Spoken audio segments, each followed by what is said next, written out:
delighted and proud to be coming home double European champion again.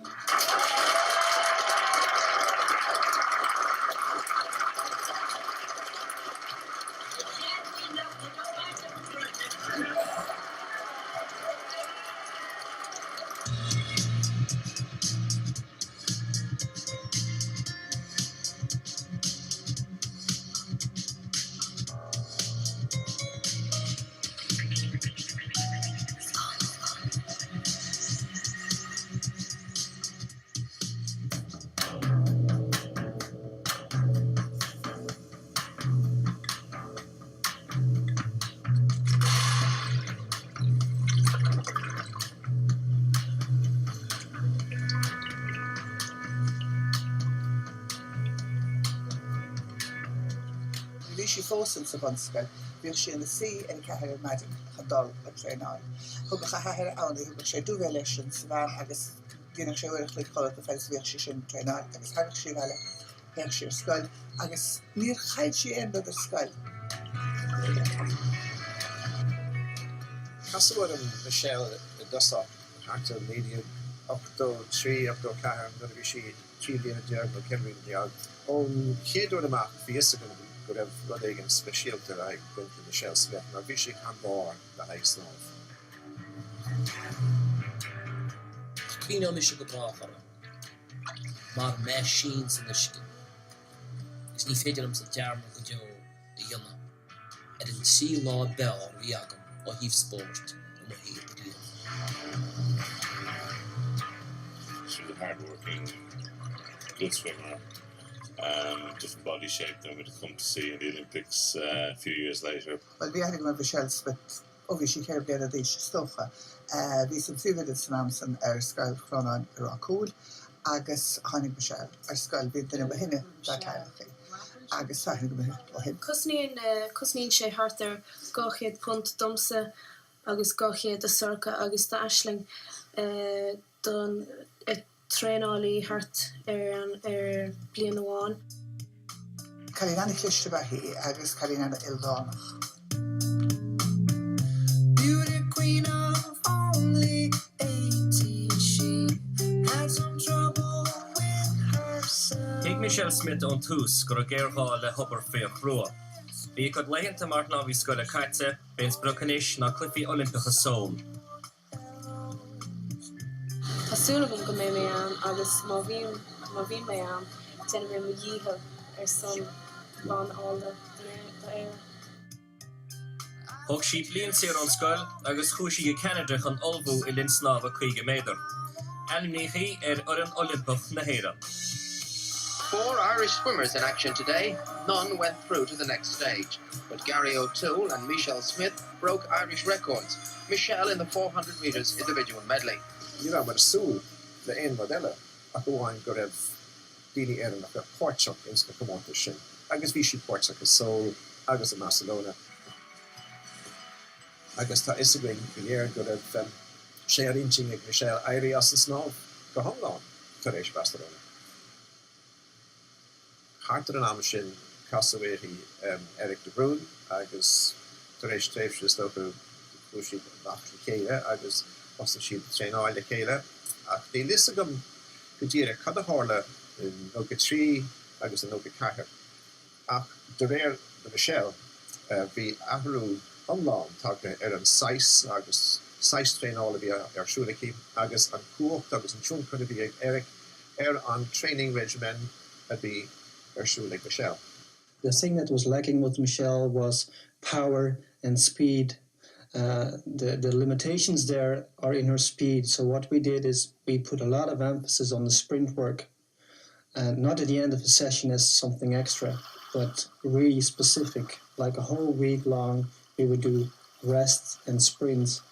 Having retired after the Barcelona Olympics and stopped swimming for a while, she reappeared for Vienna under the tutelage and coaching of Eric de Bruyne, and performed remarkably there for somebody of her age and size and somebody who'd been out of swimming for a short while.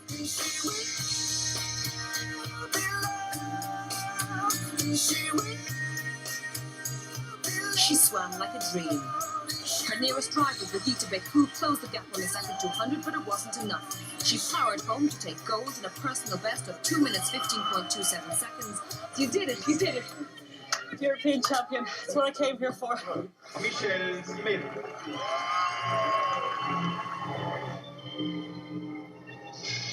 Wishi buina agus ag an sin dúirt gach duine well tá ahrú mór agus tá fudbert agus fiástú tá go mór snáb Michelle. Beidir go bheith bud igen go bhhad amach an seo. Let's welcome our Michelle Smyth. Michelle Smyth.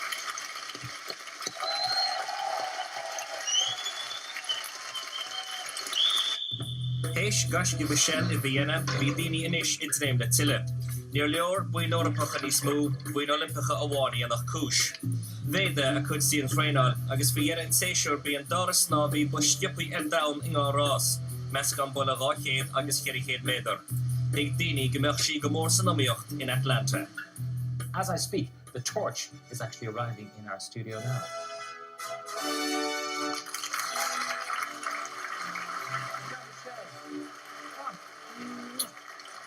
Michelle Smyth.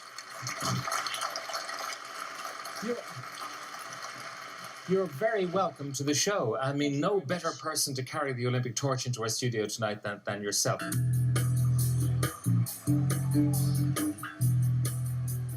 Ní ra Michelle feici amsa beidir a fear. Séhí ochnaí. Go bhaca me tíocht amach san géad fórása in Atlanta. Agus caithe me rá gur bhreith me aró mór ó Colin Michelle. Rudh sin cailín sais éadrom. Bí ná nach dúra mór an súntaiste. Ach ní stiid me nar a bhreanna mera. Agus ar tháinig sí mach agus bhí sí mór láidir crábhach. Bhí sí lán go bhusaí.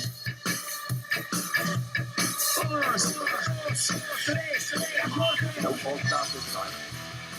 Second time of last week, they go in the women's 4x100 meters individual medley final. We're into a traffic. Ní bhíon is go cadad géirú tá tap go math. Second in aviation, second in math. You know, being to a brand new and the ready at Tarlo, peace and shame. Psychologically, as she turns for the last time, she turns 406.98. It's not nothing. Let's see what Barker has there. Intersecting, may not have enough to come back.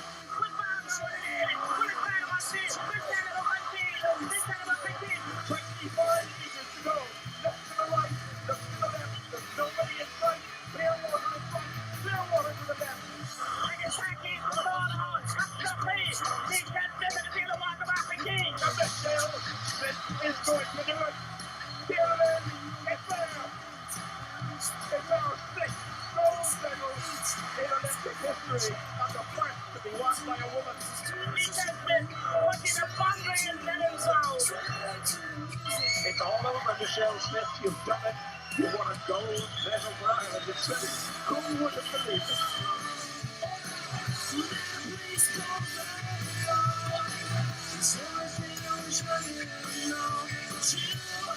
Olympic champion, gold medalist, representing Ireland, Michelle Smyth, the gold medal winner in the women's 400 meters individual medley. For Ireland, from Ireland, Michelle Smyth. Nid a bhíon chéad bhún óir sin buaite. Agus thosan na deora I sinslam. Agus bhí me chuir pislíní trestan din snába. Bhí mecha fiochta sin ag a tráchtar trunne me a bhenas éirin na grúchtar agus gailgáil a grúchtáid a bún óir.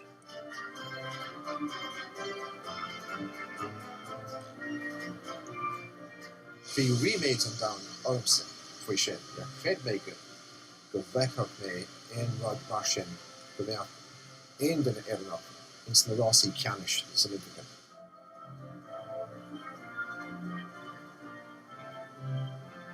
Dringa.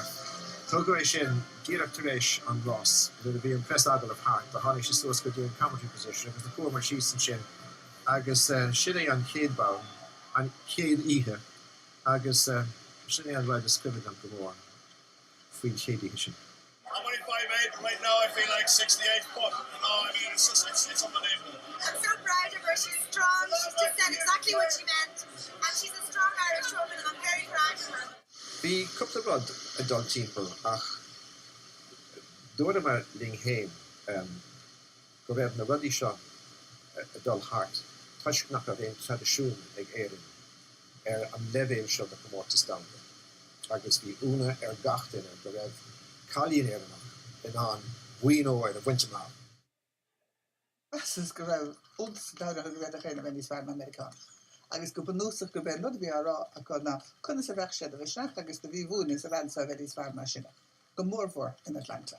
I think anytime any person, any country has dramatic improvements, there is that question. And I have heard that question posed in the last few weeks about this particular swimmer. But we're back into the same situation. You don't know, you can't make false accusations. You just have to get out there and do the best you can. So if you're asking if the accusations are out there, I would say yes, they are. Jeanette Evans got painted as the scapegoat of the whole thing. But from, I think it was a Saturday when Michelle won her first medal, from that very night, I remember Eric being asked about the whole drugs question and losing his temper and walking away in a sort of garden behind the swimming place.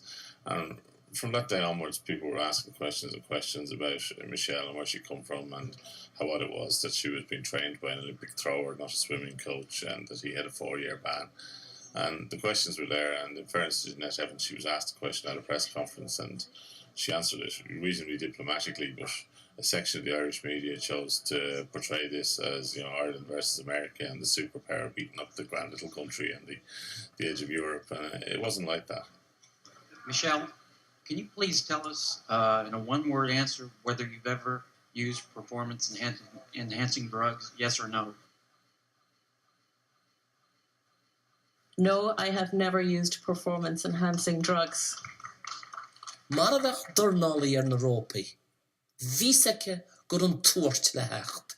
Víseke gur a cantalan an Americani. Vísa gur a olc an Americani. Agus, bhealach, sínim gur útsi héna dynnu cynta na dhé, gur a sí ansásta o'n chesin a chlusteal. Catatala rá, na muinte na dawn, na hanga héin, agus na muinte na héin, na top queen na rest of malinis. Well, tá an áhas ar an bánóir dul ar eisce éireann. Níor chur an brún na meán eiste bug na mór an at sa bhí sí sa linn. Fa dhéar na seachtainna bhí 3 ór agus ceann créú ina glucaice. It's going to be outside the world record time, and Michelle Smyth has got a second gold medal. Who would have thought it? Brilliant swim. When I won my first one, I thought, whatever I do the rest of the week, even if I flop, I'm going home a champion, and now I've got 2. I can't believe it. She's got less than 5 meters to go now, and she's taken the lead. It's an unbelievable, incredible gold medal for the 3rd time. It is unbelievable. There's never been anything like it before. There is the president congratulating Michelle Smyth of Ireland, who has 3 goals. He said that he was full of admiration for me for the performances that I'd put in throughout the week, and he said, I also admire the way you've handled all the crowd that they've thrown at you. He said, we've had to deal with that ourselves, so he said he knows what it's like. Did he use it? Yes, he did. There's a bus stopped opposite me, and the bus driver rolled down his window and he says, what about tonight? And I said, oh, well, I think she'll win tonight. He says, thank God for that, then. I think I might watch the replay in the morning, then. She's still in for a medal. She's in 3rd place at the moment, possibly 2nd if she can keep going. Susan O'Neill's going to get the gold. Susan O'Neill gets the gold. And who's going to be 2nd? I think it's going to be Thomas, and it is. Michelle Smyth is in 3rd place, and she finishes an Olympic Games with an incredible array of medals. No one has ever done what Michelle Smyth has done. And I came out and I started crying, and I thought, am I crying because I won a bronze? And then I thought, no, I'm crying because I'm going home with 3 gold and a bronze. And I'm really happy. So I wasn't crying out of disappointment, I was crying out of sheer happiness, because this is the greatest week of my life. And I feel myself, I'm so proud of what I've done this week. And, you know, I'm not disappointed now going home. Is dólam go bhfuil go náisiún éadmhar sinne agus go náisiún sin ná ceúra na chéile agus I hechtú dhéanamh. Hossa an cogur mugger, hossa an chugger nail, hossa an chaintveog. The first article I would have written was for the Monday morning. It just sought to give voice to the questions that everybody else had over there. That answering some questions about how she managed to do it wasn't offensive. It wasn't too much of a price to pay. She was at the very pinnacle. There wasn't going to be anything better after the Olympics. Vi Tom Humphreys, vi sé agur dearg wastar de viana machas amach. Keir de jonachmud ach a canuas in the hain. I remember a woman ringing up saying if she saw me on the street, she'd drive over me. But she'd wanted a fairly big tank to drive over me. Is dólam go raibh áthas ar bhean na hen lí an seansa áil agus gur glacach leis gan fianise dáíre go raibh Michelle Cúta I rud éigean ná fiat faoi a phlé. Tá tún hána harnáis go lé chun fáilte go bhúpa arás. Agus an láháine sé harnáis go lé lá ar nós an lá inmh a hebhí sé ag áthá. Agus bhí an tuachtar an agus bhí sí sin báite bhí Michelle báite.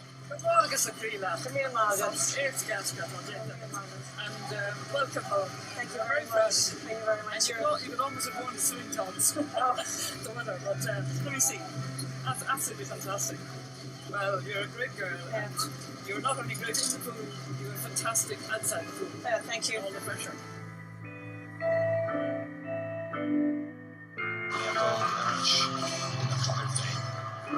The balloons go up. The rain still pours down. Cheer go here. We may breathe who in the picture, agus the reactions, agus the OBs be a rat cool, agus what the version, agus fishing. A sea of thousands of people even presented problems for the swimmer of the Olympic champions' talents. Organised by South Dublin County Council and the Sagarprat Cool Community Group, it was very much a local celebration. Michelle Smyth as Laura Bond. Ní bhí sí fan is óige. Bhí sí amach go más na blianta, mar bhí sí. Hánéireach sí as ag an am, ní bheith táda fí seo go deo. If Michelle had retired after Atlanta, possibly she could have sat back and enjoyed her retirement. She's good at media, she was doing television. Let's make our own headlines right now with the television sports broadcasting debut of Ireland's triple gold medal Olympian, Michelle Smyth. In a moment, those unprecedented pictures from your morning papers. Okay. Michelle, the medals, they're absolutely beautiful. They're huge. I mean, you're going to be carrying these around for the rest of your life. You're going to be showing them. They're going to be talking about you for the rest of your days. I hope it's all good too. It'll all be good. Tá berte in éintile Michelle Smyth inis agus tá job na Geneva lei mar tá siad ó bhuiintear an droganna agus cai siad testí ana bheith Michelle anas go mai siad ceachtaí leor. Si den bháinacha agus tá duine le tapte Stephanie srihí the lágéis. Ná na gaiirí beagán fatí sacmat cai siad an testse dhéanam agus tá siad goach inis go éir. Jarva Michelle Eoghan gur tostalawí níos minicí na alán luchlasige eile. Sa saora, bhí sí san nóíocht de gríomhach an Europa is Seville áta rúsí 1 óra agus péide airigid. Theiste a chéad 1 óra ruchtdal ní arrestal sí freisagalamh na mútóirí rud a haring triblóid de ó efigís ran na Europa.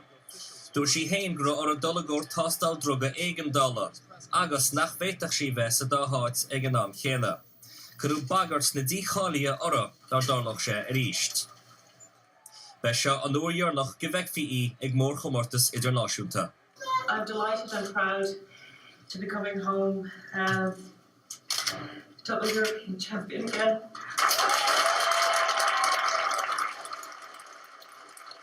Michelle, we love you. Don't mind the begrudges.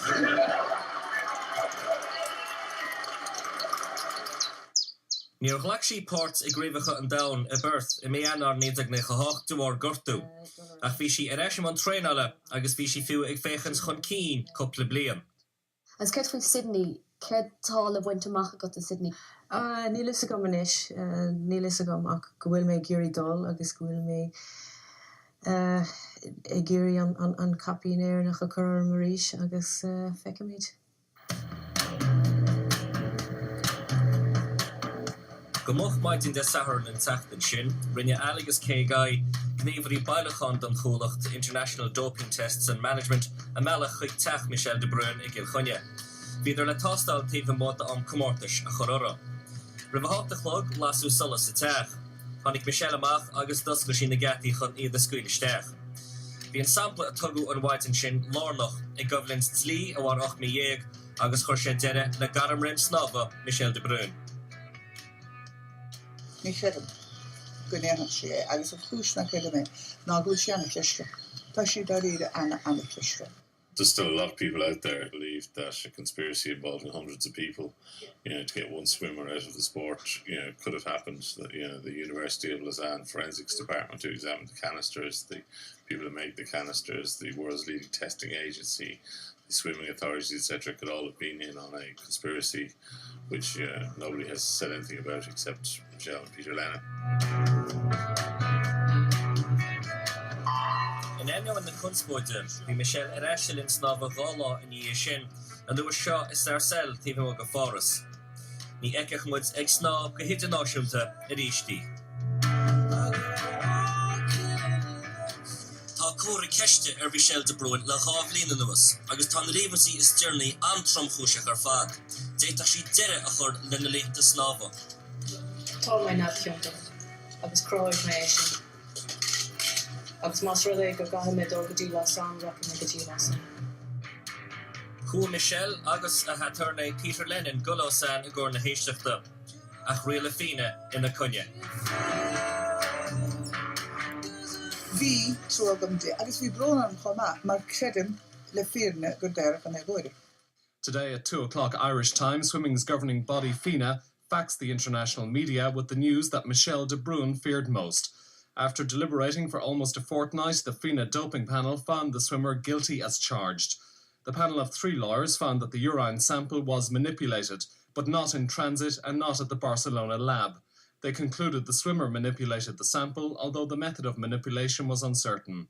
So in FINA's view, a doping offence, the penalty a 4-year ban from competition.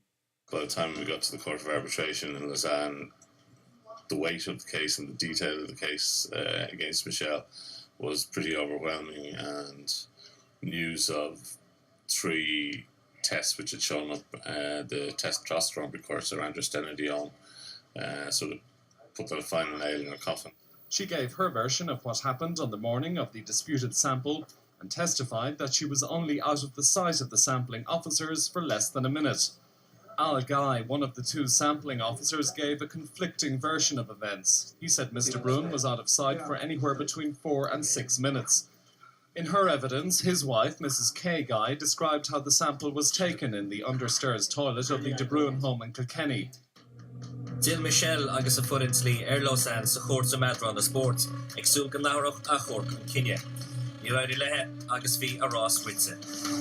The Taoiseach Bertie Ahern said the judgment has to be accepted. Needless to say, I feel sad for Michelle and her family. I think they've been through a very rough time. But I mean, it is the system, and she's gone through a very comprehensive and very exhausting appeal. The Minister for Sport said that he too felt sorry for her, but that the case is now closed. The evidence is overwhelming. As far as I would be concerned, this case is now finished, finito. There's no way that a girl of her intelligence would ever, nor her integrity, ever stoop to cheating in sport. At least the officer of she Kirchner, agus na bech she can the lesson. Agus gebeter she, Eoghan na dieg is still right. Níor ban on the buin go Michelle Smyth. Tá sé sin le rá go deocha. Ceap deireann sé sin leat? Níorann sé sin leat go útí cinnteach nó neamhcinnteach? I think Michelle's actually the first Irish sports person to really wake us up about the problem of drug taking and what we want from elite sport. Má tá Michelle Smyth cinnteach, má bhí sí cinnteach. Dí me rá cinnte amachchas amach go rá hí daoine eile ó bhád níos cintína agus bhí dúró focail a dhéanfó. Chunn sé sin in scéalant. Well, it's more than through a Gaholisha, Sahanera. It's more than through a Shachten and Inter, a Winchen Heaven, and tachtú in Atlanta. Agus sa deir hir is mór an trú gur hála sé. Cha mé rá go bhfuil díá ó gur hála sé. Tá sí ábeit. Ní gagat an ar be Michelle na tá sí cliste tá sí commasach tá sí láide agus fé mar dé. Baby broún fósaiste go se lenne sí. Well, in 100 years' time, Michelle will still have her 3 gold medals and Jimmy McGee will still be on the telly defending her. Nothing will have changed. Jimmy, his criticism is about your inclusion of Michelle de Bruyne. Unlike Tom, I'm not a pharmacist. All I know is this, that 20% of the medals won by Irish people for Ireland have been won by Michelle. And your point, please. Tom Humphrey's point about Michelle de Bruyne, well, nothing has really been proved about her. Go ahead, Mary. We owe her a lot. I mean, she really lifted the spirit of the whole country. Michelle Smyth did put in the effort, and if anybody knew the Smith family and they knew that Trafalgar Bryan would be up at 4:30, I remember the excitement, the thrill that people had when she won. And all of this stuff came afterwards, but at the time, that was a moment.